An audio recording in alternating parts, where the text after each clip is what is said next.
अस्सलाम वालेकुम dear students. 9th class computer science की आज की इस वीडियो में हम स्टार्ट करेंगे अपना chapter number 8 web development with HTML CSS and JavaScript. Title बड़ा मज़ेदार है। वेब डेवलपमेंट जो है वो ज़रूरी नहीं कि सिर्फ इन 3 लैंग्वेजेस के ज़रिए से होती है, बहुत सारी लैंग्वेजेस हम इस्तेमाल कर सकते हैं, लेकिन ये 2 या 3 जो हैं ये मोस्ट बेसिक जो आपकी लैंग्वेजेस हैं जो हम लोग यहाँ पर इस्तेमाल करेंगे वेब डेवलपमेंट करने के लिए। बाकी आप इसके अंदर बहुत सारी हाई लेवल लैंग्वेजेस को जो है वो साथ में इन्वॉल्व कर सकते हैं और अपना काम कर सकते हैं। तो सबसे पहले तो हम इसका इंट्रोडक्शन लेते हैं कि एक्चुअली ये वेब डेवलपमेंट होता क्या है। देखिए, वेब डेवलपमेंट की अगर हम बात करें तो वेब को डेवलप करना, बनाना, क्रिएट करना, मैन्युफैक्चर करना, ये आप सारे वर्ड्स इस्तेमाल कर सकते हो। It is the process of creating the websites and web applications. 2 words हैं यहाँ पर, ये याद रखिएगा। Creating websites and web applications is called web development. अब बात यह है कि जी वेबसाइट क्या होती है। हम चलते हैं इन सिंपल सी टर्म्स के ऊपर, पहले ये डिस्कस करते हैं, उसके बाद फिर यहाँ पे आते हैं। देखिए, आप लोग simple HTML, hypertext, markup language, CSS, cascading style sheet या जावास्क्रिप्ट, ये आपकी हाई लेवल लैंग्वेज है, प्रोग्रामिंग लैंग्वेज है। जबकि ये दोनों बेसिकली फ्रंट एंड की, प्योर फ्रंट एंड की लैंग्वेजेस हैं, यानी कि ये प्रोग्रामिंग लैंग्वेज एटलीस्ट ये दोनों नहीं है। इनका इंट्रोडक्शन हम आप आगे जाके करेंगे। तो इन लैंग्वेजेस के जरिए से आपने क्या किया, एक पेज बनाया सिंपल, ठीक है, और वो पेज अभी आपके कंप्यूटर के अंदर है, ऑफलाइन आप उसको एक्सेस कर रहे हो। आपने कोड लिखा HTML का। अभी जस्ट अज्यूम कर लें कि ये कोई लैंग्वेज है जैसे कि जो कंप्यूटर के ऊपर काम करती है। कंप्यूटर के अंदर प्रोग्राम करने के लिए या कोई चीज़ डेवलप करने के लिए, वेबसाइट बनाने के लिए हम ना ये लैंग्वेजेस को इस्तेमाल करते हैं। बस अभी इतना ही अपने माइंड में रखें। मैंने एक पेज डिजाइन किया सिंपल वेब के ऊपर, ठीक है, सिंपल पेज, सॉरी, और अभी ऑफलाइन है, यानी कि मेरे कंप्यूटर के अंदर है, तो उसको सिंपल पेज बोलेंगे। It's not a web page, ना वो वेबसाइट है। लेकिन जब मैं उस पेज को पब्लिश कर दूंगा ऑन द इंटरनेट, तो हम बोलेंगे a page on the internet is called as a web page. जब वो पेज इंटरनेट के ऊपर आएगा और आप, मैं और हम सब लोग उसको एक्सेस कर सकते हैं, उसका एड्रेस लिखकर, उसका लिंक क्लिक करके हम उस पेज को इंटरनेट के ऊपर with the help of internet अगर आप उसको देख सकते हो, तो that is called as web page. Collection of many web pages is called as a website. और बहुत सारे वेब पेज जब इकट्ठे होते हैं तो क्या बनती है, एक वेबसाइट बनती है। और वेबसाइट्स को एक्सेस करने के लिए तमाम वेबसाइट्स का और हाइपरटेक्स्ट के जितने भी डॉक्यूमेंट्स होते हैं, हाइपरटेक्स्ट डॉक्यूमेंट्स यानी कि जो HTML के जरिए से बने हैं, सपोज कर लें, ये सारे डॉक्यूमेंट्स जहां पर इंटरनेट के जरिए से एक्सेस किए जाते हैं, उस जगह को हम लोग बोलते हैं WWW, world wide web. Tim Berners Lee एक बंदा था जिसने इसको इन्वेंट किया था इसको, और इसने इसको ओवरऑल इसको वेब का नाम दिया जाता है। उसने 1989 में इसको इन्वेंट किया और अपनी फर्स्ट वेबसाइट भी आज भी जो एक्सेसिबल है 1991 में उसने जो है वो अपनी वेबसाइट भी पब्लिश की थी। तो ये एक सिंपल सा कॉन्सेप्ट है, चंद एक बेसिक टर्म्स थी जो आपको बताई गई है कि सिंपल पेज बनाएं, अगर इंटरनेट के ऊपर पब्लिश कर देंगे तो वेब पेज, यानी कि उसको अपलोड कर देंगे तो, और अगर कलेक्शन ऑफ वेब पेजेस है, बहुत सारे वेब पेज मिलाएं तो वेबसाइट बनती है। लेकिन हाँ, इसमें ये याद रखिएगा, collection of related web pages, बहुत सारे रिलेटेड वेब पेजेस, यानी कि एक जैसे किसी एक चीज के हवाले से, किसी एक चीज के मुतालिक उसको वेबसाइट बोलेंगे। जैसे कि अगर किसी की लेट्स सपोज दैट के ट्रांसपोर्टेशन की कंपनी है, उसकी उसने अपनी एक वेबसाइट बनाई हुई है, तो उसमें उसकी पूरी वेबसाइट में सारे पेजेस उसी के बनाए हुए हैं, यानी कि उनके डेवलपर्स के बनाए हुए हैं ना, तो वो रिलेटेड, इसका मतलब है रिलेटेड।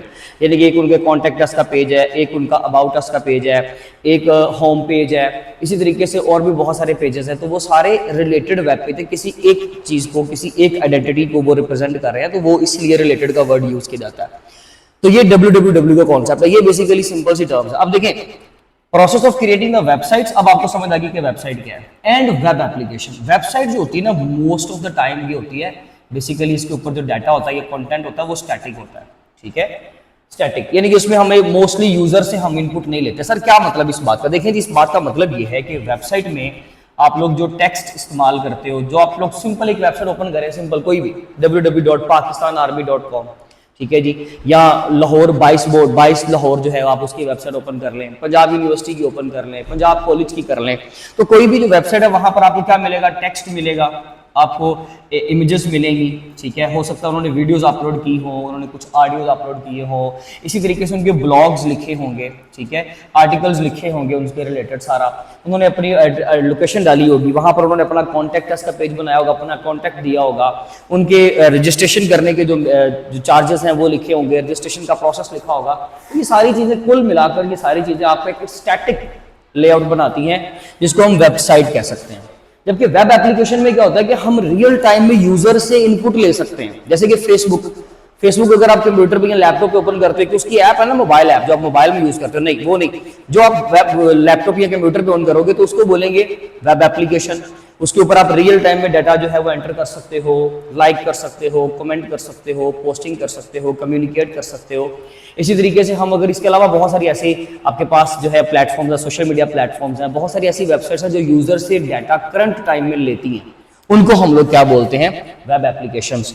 तो प्रोसेस, अब डेफिनेशन क्लियर हो जाएगी, process of creating the websites and web application is called as web development. Hope so कि आपका ये काम क्लियर हो गया।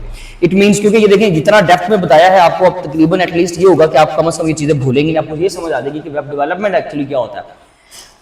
It means using various programming languages and tools to design, build and maintain website. जी बिल्कुल ऐसे ही है। इसका मतलब ये है कि प्रोग्रामिंग लैंग्वेज को इस्तेमाल करना है, बहुत सारे टूल्स को इस्तेमाल करना है, क्या करने के लिए, वेबसाइट को डिजाइन करने के लिए, बिल्ड करने के लिए या मेंटेन करने के लिए, ठीक है जी। अच्छा, उसके बाद वेब डेवलपमेंट में व्हाई लर्न वेब डेवलपमेंट, हम इसको क्यों सीखते हैं, क्यों सीखना चाहिए, चंद एक उन्होंने पॉइंट्स दिए हैं। सबसे पहला है digital literacy.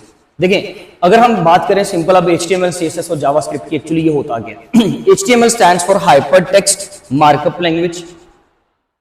HTML stands for hypertext markup language, right. ये एक प्रोग्रामिंग लैंग्वेज नहीं है। हाइपरटेक्स्ट मार्कअप लैंग्वेज बेसिकली आपकी वेबसाइट के लिए एक स्केलेटन के तौर पे काम करेगा, एक ढांचे के तौर पे काम करेगा, जिसके ऊपर आपने अपनी पूरी वेबसाइट को बिल्ड करना है, ठीक है। यानी कि ये जस्ट स्ट्रक्चर प्रोवाइड करता है, कौन, HTML, ठीक है। हाइपरटेक्स्ट मार्कअप लैंग्वेज, हाइपरटेक्स्ट का मतलब होता है एक ऐसा टेक्स्ट कि जिसको हम क्लिक करें तो हम एक पोजीशन से दूसरी पोजीशन पर पहुंच जाएं। आप लोगों को अक्सर फेसबुक पे लिंक्स आते हैं, व्हाट्सएप पे लिंक्स आते हैं, ब्लू कलर में लिखा होता है, नीचे अंडरलाइन किया होता है। जब आप उस टेक्स्ट पे क्लिक करते हो तो आपको वो लिंक कंसिडर होता है ना, वो लिंक पे क्लिक करते हो तो आप किसी और जगह पर पहुंच जाते हो, चाहे उसी वेबसाइट के अंदर या किसी और वेबसाइट के ऊपर। तो वो जो हाइपरलिंक का जो टेक्स्ट है, that text is called as hypertext. और मार्कअप का मतलब होता है कि हम वहां पर मेनी एलिमेंट्स को इस्तेमाल करते हैं, बहुत सारे कलेक्शंस ऑफ एलिमेंट्स को इस्तेमाल करते हैं उस चीज को बनाने के लिए, that is termed as markup, उसको मार्कअप कहा जाता है। तो वो हम आगे जाके डेफिनेटली जब हमने कोड सीखना है तब हम मजीद डिटेल में जाएंगे। फिर आगे बात CSS। CSS stands for cascading style sheet. Cascading style sheet, इसके नाम से ये शो होता है कि ये बेसिकली स्टाइलिंग करने के काम आती है। कैसी लैंग्वेज के जो हम लोगों ने टेक्स्ट के कलर्स के लिए, अपनी वेबसाइट के ऊपर टेक्स्ट कलर के लिए, उसकी पोजीशनिंग के लिए कि टेक्स्ट कहाँ होना चाहिए, उसकी फॉन्ट के, उसके फॉन्ट्स की अपीयरेंस क्या होगी, किस तरीके से अपीयर होंगे। आप MS वर्ड यूज करते हो, माइक्रोसॉफ्ट वर्ड के अंदर हमारे पास फॉन्ट्स की डिफरेंट फैमिलीज होती हैं, जैसे टाइम्स न्यू रोमन है, कैलिबरी है, बहुत सारे स्टाइल्स हैं। इसी तरीके से यहाँ पर भी हमारे पास डिफरेंट टाइप्स के फॉन्ट्स के साइज होते हैं, फॉन्ट्स की अपीयरेंस होती है, फॉन्ट फैमिलीज होती हैं। या फिर हमें अपने टेक्स्ट को राइट पे, लेफ्ट पे, ऊपर से मार्जिन देना है, लेफ्ट साइड से मार्जिन देना है, उसकी पोजीशनिंग को कंट्रोल करना है, बात समझ आ गई, या उसकी स्टाइलिंग करनी है। इन सारे कामों के लिए हम लोग क्या इस्तेमाल करते हैं, CSS। ये ढांचा प्रोवाइड कर रहा है, ये उसकी स्टाइलिंग करवा रहा है। जावास्क्रिप्ट एक हाई लेवल प्रोग्रामिंग लैंग्वेज है, यानी कि इसके अंदर आप प्रोग्राम का वर्ड यूज कर सकते हो। इसका मतलब है कि ये थोड़ी डायनामिक टाइप है, ये आपके वेबसाइट के अंदर डायनामिक फंक्शनैलिटी लेकर आती है। यानी कि जो चीज आपने बनाई, लेट्स सपोज आपने ना एक सिंपल सा वेब पेज डिजाइन किया, उसके ऊपर आपने लॉगिन बनाया, तो लॉगिन के लिए क्या होता है, ईमेल, यहाँ पर पासवर्ड, यहाँ पर सबमिट का बटन है जी, ठीक है। तो वो पेज को डिजाइन किया, स्ट्रक्चर बनाया किसने, HTML ने, कि 2 बॉक्स बनाओ, ठीक है। CSS ने क्या किया, उसकी पोजीशनिंग सेट की, कलर्स दिए। और फिर जावास्क्रिप्ट क्या करेगा कि जब आप उन बटन के ऊपर क्लिक करोगे तो वो बटन कुछ फंक्शंस, कुछ एक्शंस परफॉर्म करे। वो क्या करवाता है, जावास्क्रिप्ट करवाता है। सिंपल, होप सो कि आपका कॉन्सेप्ट ये क्लियर हो गया होगा। अच्छा जी, डिजिटल लिटरेसी का मतलब अब यहां पर ये है, when you learn web development you find out how websites are made, you learn about HTML, which is like the skeleton of a web page, CSS, and which makes the web page look nice, and JavaScript, which makes the web page interactive. This helps you understand how the internet works. तो इसने आपको क्या provide किया, आखिरी line में सारा कुछ लिखा हुआ है कि इन्होंने आपको अवेयरनेस प्रोवाइड की कि एक्चुअली इंटरनेट काम कैसे करता है, इंटरनेट के ऊपर वेबसाइट्स काम कैसे करती है। तो ये डिजिटल लिटरेसी यानी कि आपको डिजिटल नॉलेज उन्होंने प्रोवाइड किया, ये चीज़ें कैसे काम करती हैं। नेक्स्ट है हमारे पास करियर अपॉर्चुनिटीज़। देखें, अगर कोई बंदा इन तमाम चीज़ों को सीख जाता है तो डेफिनेटली वो या तो वेब डेवलपर बन जाएगा, ठीक है, आप उसको वेब डेवलपर भी कह सकते हो, फिर कुछ लोग वेब डिज़ाइनर बन जाते हैं। देखिए, वेब डेवलपर और डिज़ाइनर दो डिफरेंट टर्म्स हैं। डिज़ाइनर का मतलब होगा जिसने ग्राफिक्स का काम करना है, जैसे कि जिसने लोगो डिज़ाइन करने हैं, कलर स्कीमिंग जो है वो फाइनलाइज करनी है, कलर स्कीमिंग क्या होगी, फिर ब्लॉग कहाँ पर प्लेस करने हैं, इमेजेस कहाँ प्लेस करनी है, वो बेसिकली फ्रंट एंड से रिलेटेड होता है। दो टर्म्स कभी ना भूलिएगा अगर आप लोगों ने वेब डेवलपमेंट समझनी है, वो ये एक हमारे पास होता है फ्रंट एंड